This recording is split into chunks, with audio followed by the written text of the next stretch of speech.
There is a saying, humility is not weakness, rather it is strength kept under control. The man who is truly humble needs not boast about his deeds or greatness, for his discipline and principles speak volumes for him. This is the way of Sohei, and it is the way of a warrior. Welcome, my friends, back to Heroes in History, where we take a look at all of For Honor's heroes and decide just who they're most likely based on in history and determine if they do their historical counterparts justice. Today, we're looking at the brand new addition to the samurai faction, Sohei, a mighty warrior monk who carries no less than 7 weapons on his person and fights with a totally unique and creative manner that has caused a real stir in the community. But just who is Sohei based on? It is my belief, and let's be fair, it's pretty obvious, that Sohei is based on the Sohei warriors of feudal Japan, but more specifically, he's based on the legendary Sohei warrior known as Saito Musashibo Benkei. Now, before we can talk about Sohei's relation to Benkei and just who Benkei was, let's first start by clearing the air about what Sohei are, because I think too many people are confused or uncertain as to what that actually means. The word Sohei roughly translates to mean monk warrior, and is a fitting description for what they essentially were, Buddhist warrior monks. Formulating around the early Heian Period and around the 9th to 10th century, much like in the West, Buddhist temples at that time had their own share of internal squabbles, disagreements, and feuds, particularly of a political nature. In 970 AD, the first army of warrior monks were established in Ryakuji Temple. You can think of Sohei much like crusading orders like the Teutonic monks or the Templar Knights. They were religious warriors that were not ordained by any higher governing body or religious leader, but rather formed to combat what they perceived as dangers to either their temple, their way of life, or their political and religious interests. However, the Sohei were not a united order like the Teutonics or Templars. Sohei is a general term that refers to what the warrior monks were, not necessarily their temple of origin, and the vast majority of the early Sohei conflicts were ones sparked between different temples. Now, it may seem strange to us to consider Buddhist monks as violent or warrior-like, but it's important to understand the way the Sohei viewed the world and how their denomination of Buddhism was unique. Most of the Sohei belonged to different denominations of Buddhism, but the vast majority took their influence and origin from mainland or Pure Land Buddhism, also called Amida Buddhism, the worship or veneration of the celestial Buddha or Amitabha, which the Jodo Shinshu sect of Buddhism hailed from. In this particular sect, it was believed that the world was filled with degeneracy, corruption, and evil, and that it's physically impossible for anyone to truly obtain enlightenment in this day and age. As such, it was believed that it was best to not even try to change your life, but rather to simply venerate and trust in Amitabha, or the celestial Buddha, and swear your primal vow unto him. Shinran, the founder of the Jodo Shinshu sect, said himself that this path was the easiest path to Buddhism, for it required no specific Buddhist practices or traditional behavior to reach enlightenment. After all, why try to deny your human nature when the world is just too corrupt for you to do so anyway? Very much a defeatist outlook if you ask me, but there you go. Because of these divergent beliefs, new ideas and teachings began to crop up, such as one in Jodo Shinshu that taught that death in battle would certainly guarantee one's reincarnation into the celestial realm. But this was just one of many different beliefs and sects and denominations of Buddhism that cropped up in Japan at the time. Now, at first, the Sohei were merely an annoyance. Mostly the Sohei fought amongst each other. Different temples established their own standing army of warrior monks to fight and defend their interests, each one insisting on their own representatives and abbots to be ordained and put in power at the imperial court, and more than willing to use both peaceful and violent methods of getting their way. The imperial court tried many times to calm the raging temples and monks, but to no avail. However, during the Genpei War between the Taira clan and the Minamoto clan, Japan would finally begin to use the warrior monks for far more than mere internal religious and political arguments and violence. The Taira and Minamoto both began trying to win the aid and favor of various temples to help their side against the other, and in this the Sohei would effectively become something of a boon for the side with the most to offer. Sohei would continue to play a prominent role in the wars and political adventures of Japan all the way up to the Edo period. When not fighting against rival Buddhist sects and temples, they often went to wars against daimyo that they did not support or that they felt held religious views outside of their own. In particular, during the Sengoku period of Japan's history, the Sohei were a thorn in the side of various warlords, including Oda Nobunaga and Tokugawa Ieyasu. One of the difficulties of dealing with the Sohei was that they had no allegiance to any daimyo or region. It's important to remember that Sohei are not samurai, and therefore do not follow the same regional traditions of daimyo and lords. Take the Ikawiki of Kaga Prefecture. Formulated around the 15th century after the Onin Wars, they opposed the rule of daimyo in any other governing body. They refused to pay taxes, disrupted local trade and commerce, and harassed samurai that traveled through their region. More than this, because they had no scruples about territory or regions, they could easily spread themselves between other regions by having temples built in their own regions and occupy them. They were a massive thorn in the side of Nobunaga and Tokugawa, who spent much of the Sengoku period trying to find a way to bring them under heel. When the Sengoku period came to an end, Toyotomi Hideyoshi passed the weapon ban law of Japan, which only allowed samurai to own and carry weapons. Peasants and monks and any non-samurai caught owning or carrying a weapon could be executed for such a crime. This was done in part because of such groups like the Ika-Wiki and the Sohei, in an attempt to prevent such militant groups from ever opposing a threat again. And it worked. The age of the Sohei came to an end after the Sengoku Jidai. But, of course, this For Honor warrior isn't based on just any Sohei, is he? Rather, he's based on a very particular Sohei, Saito Musashibo Benkei. Now, before diving into the man itself, it's important to acknowledge first and foremost that a lot of what we know about Benkei is based on conjecture, legend, and myth. All we know for sure is that he was born in 1150 during the Heian Period, that he was a vassal of Minamoto no Yoshitsune, and that he died in 1189 defending his master. Much of the information we have on the real Benkei comes from such books as the Azuma Kagami, that, while extensive and detailed, is littered with bias and has a questionable reliability on certain aspects. Also, the Tale of Heiki is another source we have on Benkei, but this book is also unreliable, more of a collection of epics and tales of heroism, intended to be more of a fictional dramatization of the Genpei War. But with that said, we can't dismiss the existence or actions of Benkei merely based on that alone, as the Tale of Heiki and the Azuma Kagami have both been known to present real individuals well enough, if not over-embellishing their actions at least. Even with this caveat, though, it should be noted that these books only mention Benkei's name, that he was a warrior monk, and that he was a retainer of Yoshitsune. What is truly unfortunate is that everything else we know about Benkei comes from the Gikieki, also known as the Chronicle of Yoshitsune, which is essentially the legend of Minamoto no Yoshitsune, which was written a good 200 years after the man himself died, and largely intended to be more of an entertaining piece of literature than an actual historical document. Most of what is heard from it can be assumed to be highly embellished. To put it in blunt terms, while we know Benkei existed in the historical record, not all of the deeds attributed to him may be 100% authentic. We know little about Benkei's childhood. Stories on his upbringing vary, but we do know that around the age of 17, he was described as being 2 meters tall, which is about 6.5 feet, and that he had lived among the Sohei of a mountain monastery. Somewhere along the way, he left the monastery and became a Yamabushi. In many artworks depicting him, Benkei is seen wearing a black cap that is associated with the Yamabushi, so this is a rather safe assumption to make about his upbringing. Benkei was considered a powerful warrior and trained in various weapons. He's described as carrying 7 weapons with him on his back. The naginata, a glaive polearm, a kumade, which is a rake, a hizuchi, which is a mallet, a tetsubo, which is a small club, a nokogiri, which is a saw blade, a masakari, which is a battle axe, and a nagigama, which is a scythe.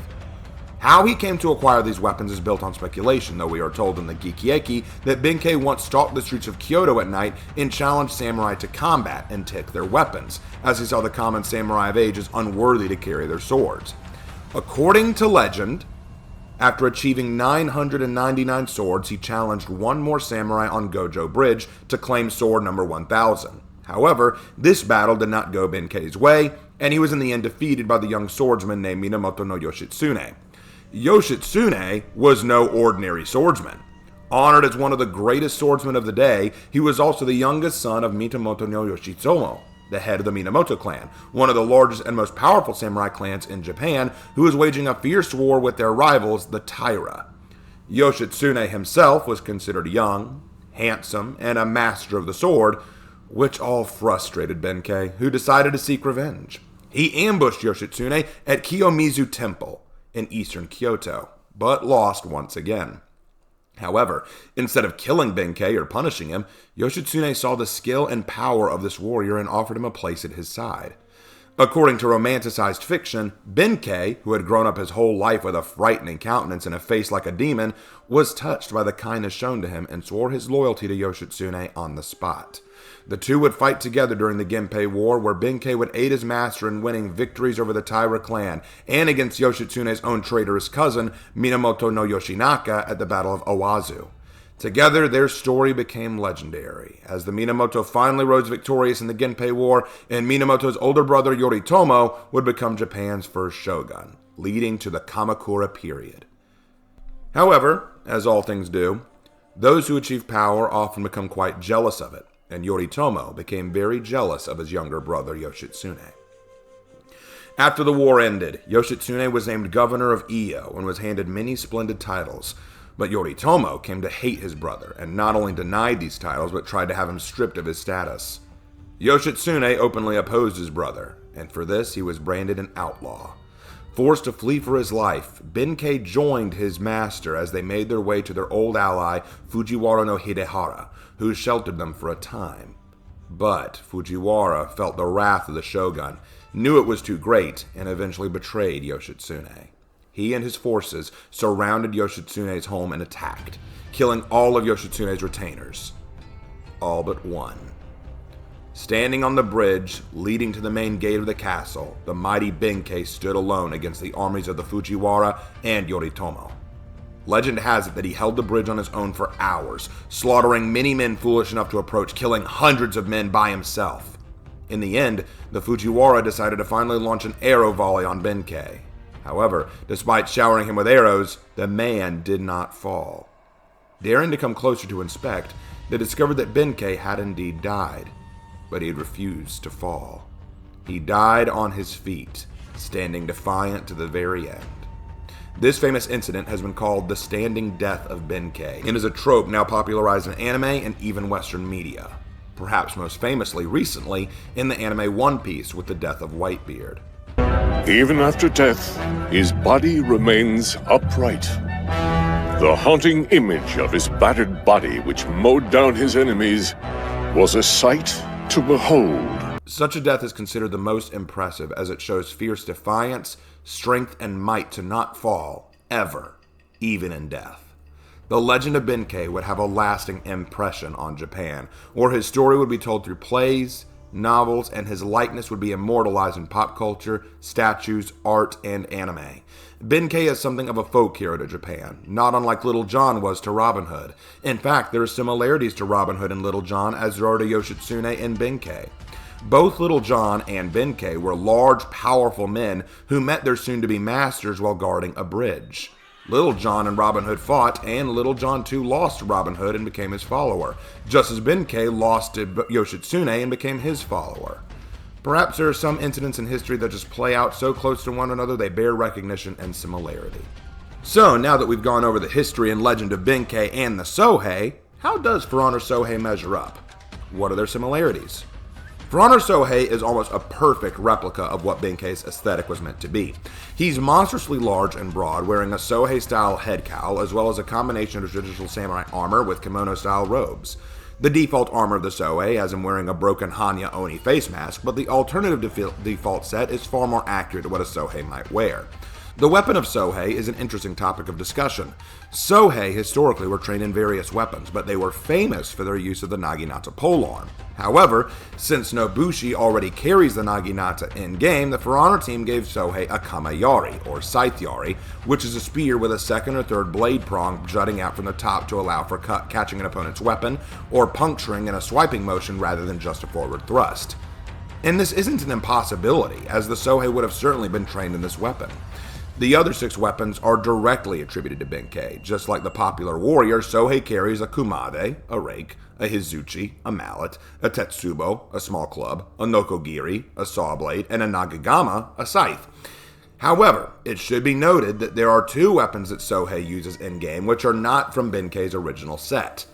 Benkei was famous for using a naginata, which we already noted was replaced with a kamayari, but he was also famous for his use of a masakari axe. Because Hitakiri already uses such a weapon in-game, the For Honor team traded out the Masakari for a Wakazashi short sword, so Sohei still carries 5 of the original 7 weapons that Benkei was famous for, with only 2 alterations. But you see, even with that difference, the fact that they were able to get so many accurate is a testament to the detail that has gone into making Sohei as close to Benkei as possible. Even Sohei's lore is based on Benkei. In the For Honor lore, the first Sohei was named Oniwaka, which is a possible name Benkei used to be called, as Oniwaka means demon child, and it was a popularized belief that Benkei was a frightening person with an ugly face that people said was like a demon.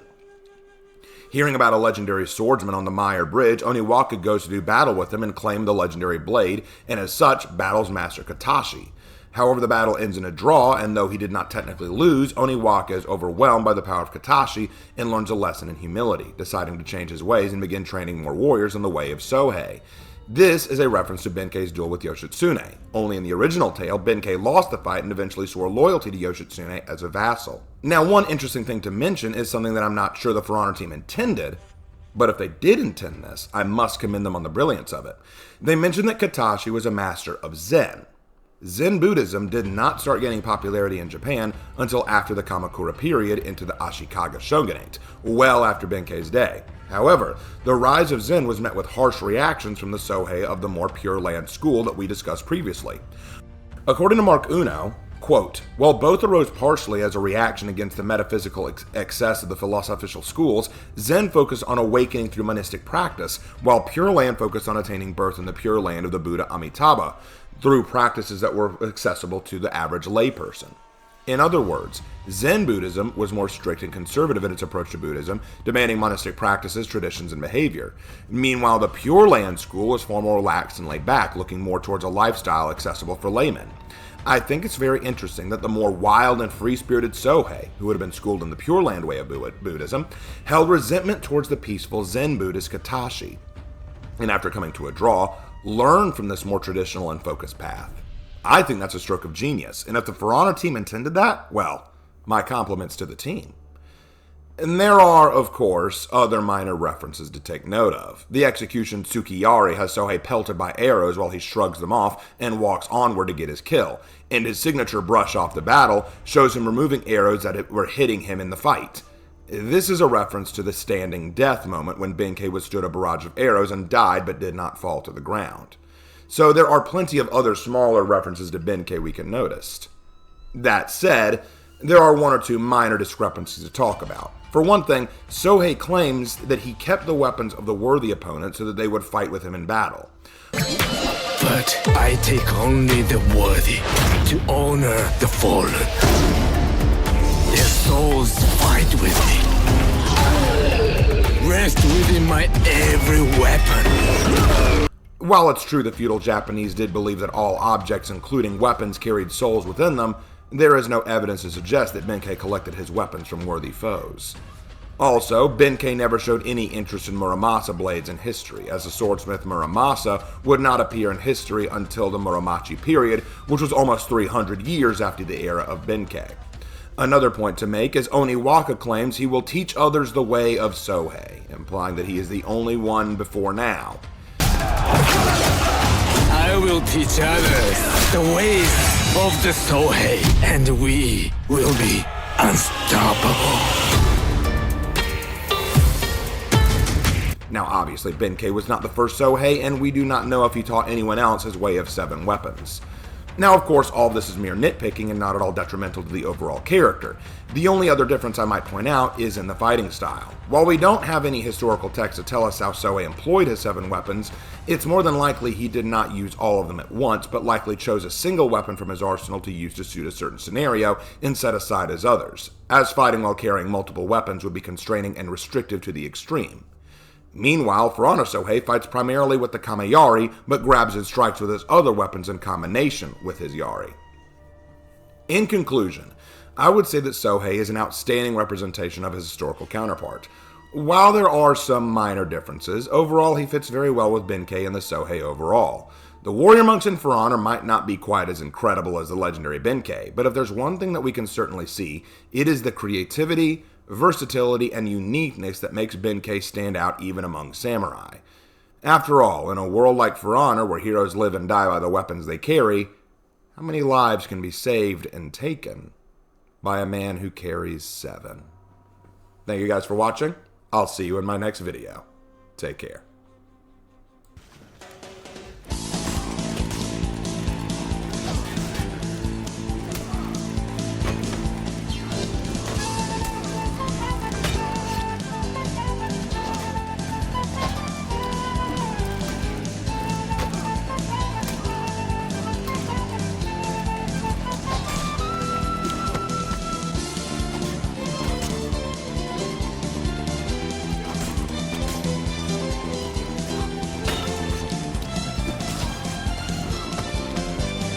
It's been a pleasure murdering you, fella. Later.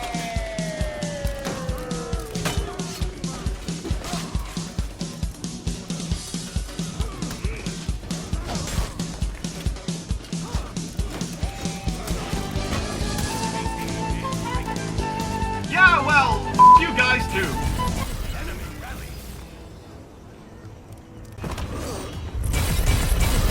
Of course you realize this means war.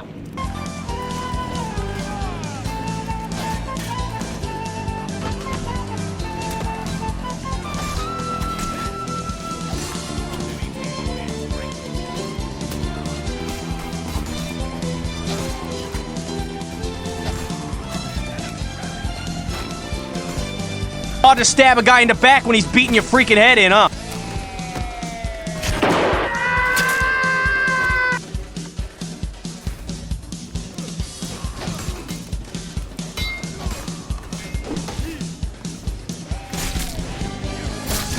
Vengeance is sweet. Please, please, no! Oh God, no!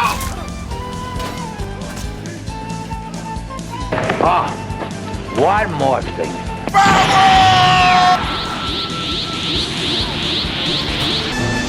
Lin